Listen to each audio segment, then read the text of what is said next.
దేవుని బిడ్డలారా, ఈ దినము లూకాసు వార్త 1:38 ధ్యానిద్దాం. దేవుడు చెప్పిన ఏ మాట అయినను నిరర్ధకము కానేరదు. దేవునికి మహిమ కలుగును గాక.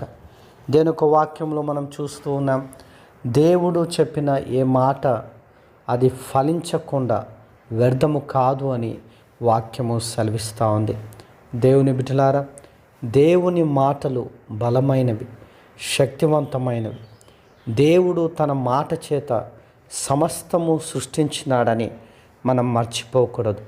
ఆయన మాటలో జీవమును ఆత్మనై ఉన్నవని యేసు ప్రభు తెలియజేసినాడు. నా మాటలు జీవమును ఆత్మనై ఉన్నవని చెప్పినాడు. కాబట్టి ఆయన మాట ఎన్నడూ కూడా వ్యర్థముగా తిరిగి ఆయన వద్దకు వెళ్ళదు. కానీ ఆయన మాట అది నెరవేరిన తర్వాతనే ఆయన దగ్గరికి వెళ్తుంది. దేవుని బిడ్డలారా, ఆయన మాటిచ్చి మాట తప్పుటకు నరమాత్రుడు కాడని వాక్యం సెలవిస్తాను. కాబట్టి ఆయన మాటను మనం నమ్మాలి. ఆయన మాట యందు మనం విశ్వాసం ఉంచాలి. అప్పుడు తప్పకుండా దేవుని ఫలాన్ని మనం పొందుతాం. అతి కృప దేవుడు మనకిచ్చునుగాక. ఆమేన్.